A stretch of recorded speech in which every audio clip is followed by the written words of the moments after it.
धोबी, हम लोग धोबी का काम करते हैं, तो वहाँ पे मैंने उसको पीछे से जाके ऐसे छुरी मार दी। मकतूल जो है रज़ा, जो आसिफ रज़ा है, इसका हकीकी सका चाचा है इनका।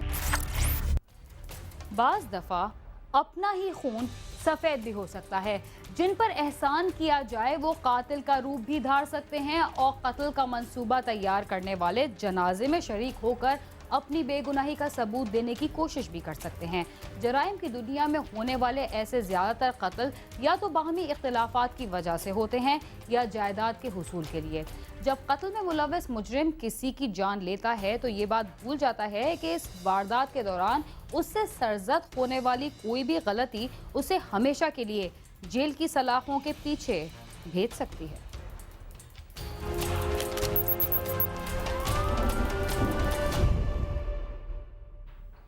कराची के इलाके धोबी घाट से 45 साला शख्स की लाश बरामद। मकतूल का कटा हुआ गला देखकर लोग खौफ में मुब्तला। मरने वाला कौन था? उसे क्यों कत्ल किया गया? 2 दिन बाद जब कातिल पकड़ा गया तो उसने क्या इंकिशाफ किया? आइए देखते हैं।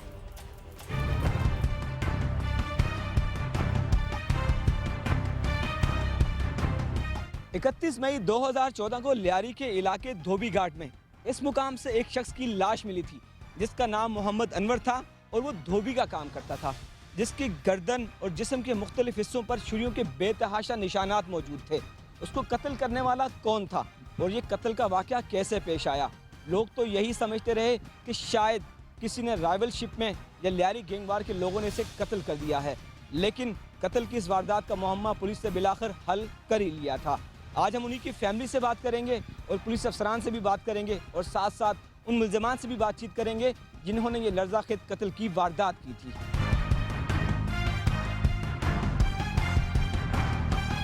कराची में आए रोज़ तशद्दुद लाशें मिलने की खबरें हम सुनते रहते हैं। सियासी व लिसानी बुनियादों पर मुतहारिब ग्रोहों के कारिंदे मुखालिफ ग्रोहों के लोगों को बेदर्दी से कत्ल करके उनकी लाशें मुख्तलिफ जगहों में फेंक देते हैं। इन्हीं हालात का फ़ायदा उठाते हुए कुछ लोग अपनी दुश्मनियां भी पूरी करते हैं। अगर ऐसा ना होता तो शायद कराची के इलाके गार्डन धोबी घाट का रहायशी मोहम्मद अनवर जान से ना जाता। 31 मई के सुबह गार्डन धोबी घाट से मोहम्मद अनवर की लाश मिली जिसे गला काट कर कत्ल किया गया था और इसके जिस्म पर छुरियों के कई वार भी किए गए थे। लाश की इत्तला मिलने पर पूरे इलाके में खौफ और हरास फैल गया था। देखें, ये 31 तारीख की रात को तकरीबन 1 से 2 बजे के दरमियान ये वाक़या पेश आया है 31 तारीख की। और मुल्ज़िमान जो थे वो पीछे से इनको बैकअप कर रहे थे अनवर साहब को। अनवर का ये खोली है, यहाँ पर ये कपड़े लेके आता है और धुलवा के कहीं से और लाता है या रखता है और फिर वो सुखा के वापस देता है। और उस दिन जैसे वाक़या हुआ था तो अनवर को जो है यहाँ पर कत्ल किया गया था। ये खून के तमाम निशानात आप देख रहे हैं, ये तमाम खून के निशानात हैं। इधर इससे भी इधर ऐसा ज़बह किया है जैसे गर्दन काटी है, जैसे किसी जानवर को काटते हैं।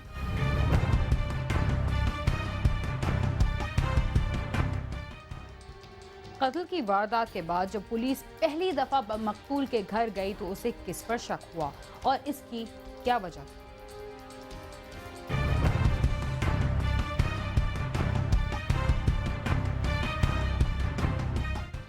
31 मई 2014 को कत्ल होने वाले मोहम्मद अनवर के कातिल पकड़े गए। धोबी घाट पर उन्होंने लाश तो फेंकी, लेकिन मुल्ज़िमान कौन थे? आइए इसी बारे में पुलिस अफसरान और मुल्ज़िमान से बातचीत करते हैं। अनवर के कत्ल के तीसरे रोज गार्डन इन्वेस्टिगेशन पुलिस उसके घर तफ्तीश के लिए गई और मुख्तलिफ लोगों के बयानात लिए। इसी दौरान पुलिस ने 2 अफराद को उनके मशकूक बयानात के बाद हिरासत में ले लिया और उन्हें थाने ले आई। पुलिस की इब्तिदाई पूछगछ के दौरान ही मुल्ज़िमान ने अपने जुर्म का एतराफ़ कर लिया।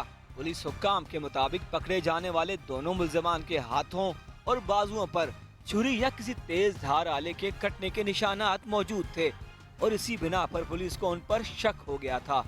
इन्होंने हमें ये बताया कि इनकी जब चोट की उंगलियां देखी हमने, इनके हाथ देखे इनकी, तो इनसे जब हमने पूछ की तो इन्होंने कहा कि ये एक ने आसिफ ने कहा था कि मुझे गदगाड़ी के निशान लगे हैं गदगाड़ी की वजह से। और जब हमने आसिफ से इससे जायद से पूछा तो इसने कहा जी हमारा एक्सीडेंट हुआ था, ठीक है ना। लेकिन जो इनके कट्स थे और जो इनके हालात थे ये एक्सीडेंट वाले नहीं थे, जिस पर हमें कभी शुबा हुआ। फिर हमने इनको जब ला के इनको इंट्रोगेट किया और इनसे तफसील से इसकी मालूमात की, तो इस दौरान इन्होंने एक्सेप्ट किया कि हमने जो है मिलकर अनवर को हलाक किया है, कत्ल किया है इसको। गिरफ्तार होने वाला एक मुल्जिम आसिफ मकतूल अनवर का सगा भतीजा था, जिसने दौरान तफ्तीश पुलिस को बताया कि उसका चचा उसे और उसकी बीवी को गालियां देता था और उनसे मारपीट किया करता था। इसी बिना पर उसने अपने दोस्त के साथ मिलकर उसे कत्ल करने का मंसूबा बनाया।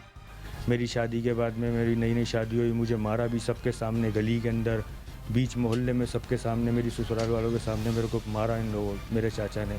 मैं जब भी बर्दाश्त कर गया कि मेरे चाचा है, मेरे बाप की जगह है, मैं हर दफ़ा बर्दाश्त करता था। उसके बाद में फिर पी करा, फिर मेरे पे हाथ उठाया, फिर मारा। एक दफ़ा रात को ज़्यादा नशे में था, मेरे घर वालों को भी सबको बाहर निकाल दिया।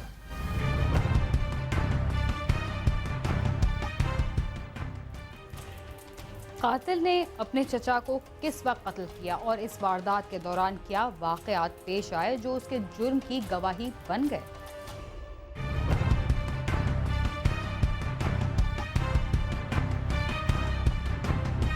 इकतीस मई की रात को उसने अपने चचा को उस वक्त कत्ल कर दिया जब वो धोबी घाट में कपड़े रखने के लिए आया था। कत्ल के दौरान अनवर ने जब मुजाहिमत की तो वो दोनों छुरियों के वार लगने से जख्मी हो गए थे। ये नदी में हम लोग काम करते हैं, उधर धोबी, हम लोग धोबी का काम करते हैं, तो वहाँ पे मैंने उसको पीछे से जाके ऐसे छुरी मार दी। फिर मैंने मुंह पकड़ा, इसने फिर मारी 2-3 छुरियाँ, फिर वो मर गया वहीं पे। जैसे आया ये भागा पीछे, फिर पीछे से मैं भागा, फिर मैंने भी 1-2 छुरियाँ मैंने भी मार दी। तो हमने उस दिन कत्ल कर, बाद नशे में सही है। उन्होंने इसके जो चाचा थे उन्होंने छुरी से पहले मेरे पे वार करा था, फिर उनसे मैंने छुरी ले छीन के फिर मैंने उन पर 1-2 छुरियाँ फिर मैंने भी मार दी। दौरान इंट्रोगेशन जब इन्होंने ये कबूल किया कि ये जो है हमने मारी है, फिर इन्होंने आसिफ ने जो आला कत्ल था वो छुरी अपने घर में मचान के ऊपर रखी हुई थी वो बरामद कराई, और इनकी जो खून आलूदा कपड़े थे और यहाँ तक कि इनके वो भी जो जायद के घर से बरामद हुए हैं, गठलियों में बंद करके रखे हुए थे ताकि वो धुलने के लिए चले जाएँ तो ये जो एविडेंस ख़त्म हो जाए। लेकिन वो खुदा का करना था कि इनकी नसीब में बुराई थी, इसकी वजह से ये पकड़े गए हैं।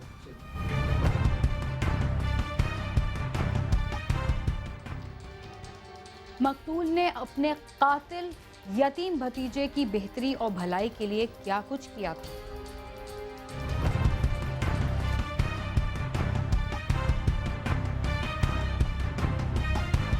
मुल्जिम आसिफ के दावे के बरअक्स मकतूल के घर वालों का कहना है कि अनवर ने अपने बड़े भाई के इंतकाल के बाद मुल्जिम और उसके बहन भाइयों को न सिर्फ पाल पोस कर बड़ा किया, बल्कि उसी ने आसिफ और उसकी बहन की शादी भी करवाई थी। मेरे शौहर का इंतकाल हुआ तो जब भी उसने ही हमारे बच्चों को हमको संभाला, हम तो उसी के सहारे थे।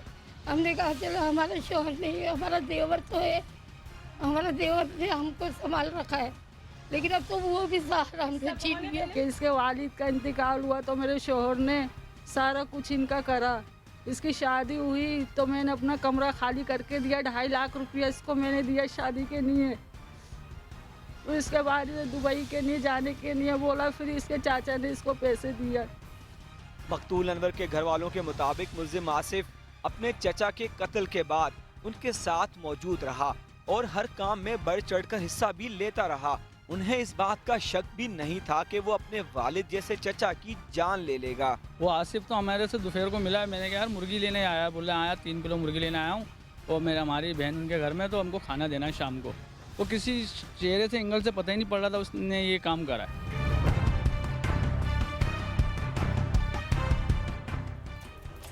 अपने मोहसिन को कत्ल करने वाले मुल्जिम की इस दास्तान का कुछ हिस्सा अभी बाकी है, मगर यहाँ वक्त हुआ एक मुख्तसर से वक्फे का। तब तक आप समा के साथ ही रहिए।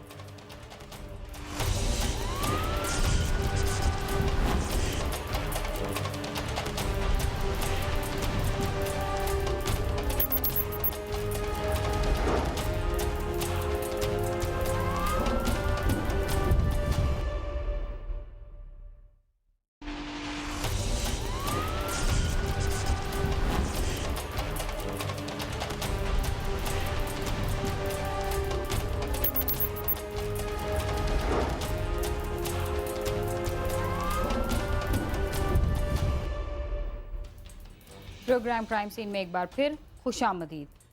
वक्फे से कबल आप देख रहे थे कि धोबी घाट पर कत्ल होने वाले मोहम्मद अनवर को उसके भतीजे ने कत्ल किया था।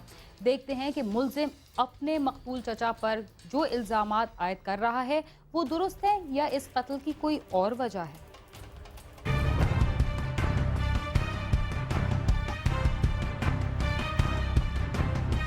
पुलिस के मुताबिक मुल्ज़िमान ने किसी जाती रंजिश की बिना पर अनवर को कत्ल किया है।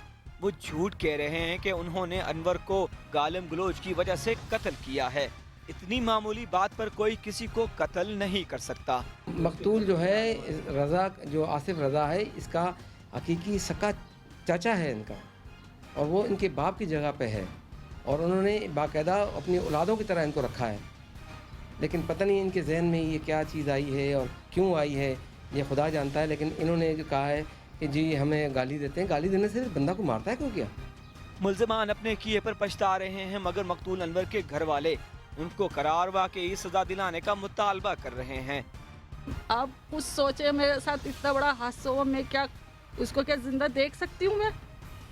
मैं तो कभी भी नहीं देख सकती उसको अपनी आंखों के सामने, ना मेरे बच्चे देख सकते। उसको कड़ी से कड़ी सजा देना, उसको छोड़ना मत, माफ नहीं करना। मेरे शोहर की आंखें ऐसी देख रही, तरस रही हैं अपने भाई के लिए। उनको तो कड़ी से कड़ी सजा देना, हमारे अब्बू को उन्होंने जैसा करा है। जो हुआ हमने कोई उसमें नहीं करा, खारबाजी में या गुस्से में, लेकिन बस हमसे गलती हो गई। हमें बहुत बेहद पछतावा हो रहा है सर इस बात का।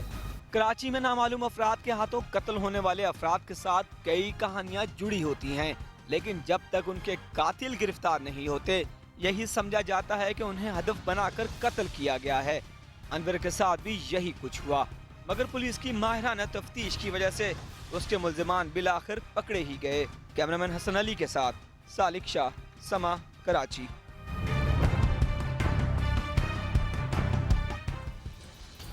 मियाँ बीवी जब तक मुआशरती और इखलाकी हुदूद में रहें जिंदगी पुरसुकून रहती है, मगर इन दोनों में से अगर कोई रिश्तों की हुदूद फैलांग कर किसी से ताल्लुकात कायम कर ले तो इसके नताइज इंतहाई ख़तरनाक भी हो सकते हैं।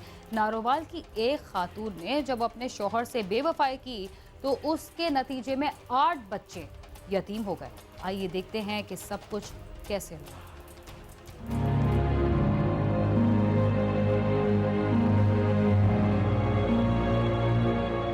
नारोवाल सदर के गांव गयासपुर का रहायशी 8 बच्चों का बाप साबिक फौजी मुलाजिम तारक महमूद जिम्मेदारी करके अपने घराने का पेट पाल रहा था। उसकी बीवी अजरा बीबी ने चंद माह कबल गांव के ही रहायशी एक शख्स से ताल्लुकात कायम कर लिए और अक्सर वो घर से गायब रहने लगी। जिस पर तारक महमूद ने उसे मना किया तो अजरा का उससे झगड़ा हो गया।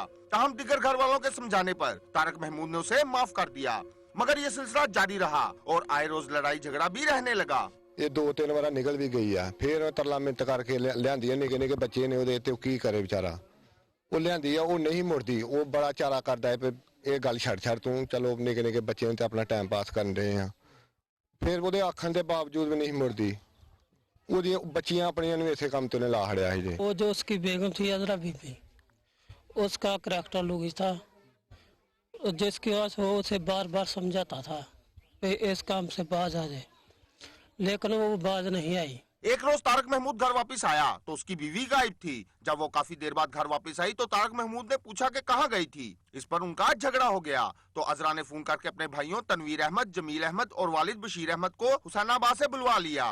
वो फौरी तौर पर वहाँ आ गए। अजरा ने अपने भाइयों और वालिद को रो रो कर बताया कि तारक उस पर बदचलनी का इल्जाम लगाता है, जिस पर अजरा के भाइयों और वालिद ने तारक महमूद को सरिये और हथौड़े के वार करके मौत के घाट उतार दिया। तारक महमूद की चीखों पुकार सुनकर मोहल्लेदार जमा हो गए। उन्होंने जब उसे मुर्दा देखा तो तमाम मुल्जिमान को काबू करके कमरे में बंद करके पुलिस को इतला कर दी।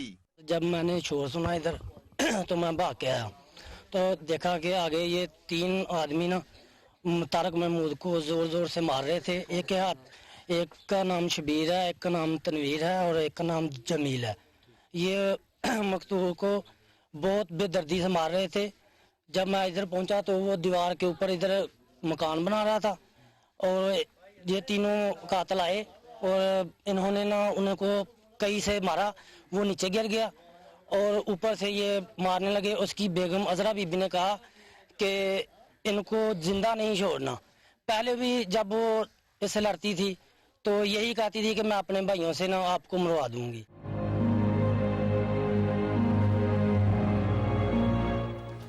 मुल्जिमान की गिरफ्तारी के बाद मकतूल के वर्सा ने इस कत्ल की जिम्मेदारी किस पर आई?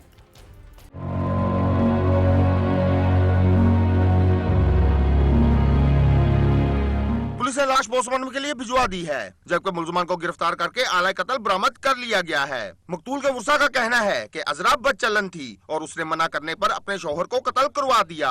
बहुत भड़ी औरत सी ते ओ बहुत शरीफ आदमी सी, फौजी रिटायर सी, फौज ਵਿੱਚ ਵੀ ਰਿਹਾ ਤੇ ਇਹ ਔਰਤ ਨੇ ਪਿੱਛੋਂ ਇਹ ਸਿਲਸਿਲਾ ਚੱਲਦਾ ਰਿਹਾ, ਉਹ ਆਉਂਦਾ ਰਿਹਾ ਸਮਝਾਉਂਦਾ ਰਿਹਾ, ਇਹ ਨਹੀਂ ਬਾਜ਼ ਆਈ। ਉਹ ਰਿਟਾਇਰ ਹੋ ਕੇ ਆ ਗਿਆ, ਆਣ ਕੇ ਫਿਰ ਵੀ ਸਮਝਾਉਂਦਾ ਰਿਹਾ, नहीं बाज आई।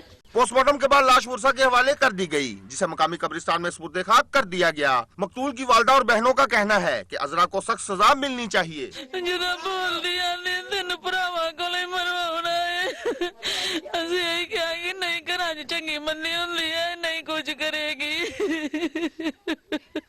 उन्होंने कहा कि जिन्हें पानी दिता ही उन्होंने मार देना विच ही पानी देन गई मैं धक्का मार दिता।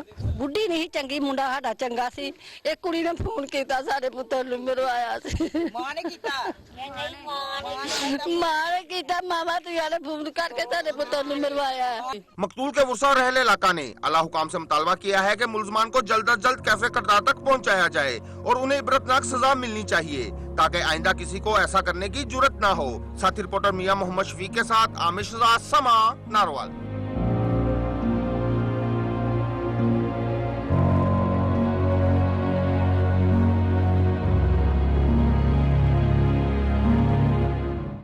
बहुत सारे लोग अपने ही अजीज़ों के हाथों कत्ल हो जाते हैं, इसमें भाई बहन और वालिदैन भी शामिल होते हैं।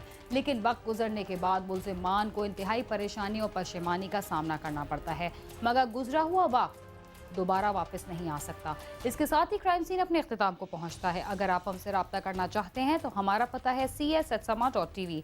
इसके अलावा फेसबुक और ट्विटर पर भी हमसे रब्ता कर सकते हैं। वीना खान और क्राइम सीन की टीम को इजाज़त दीजिए और देखते रहिए समा।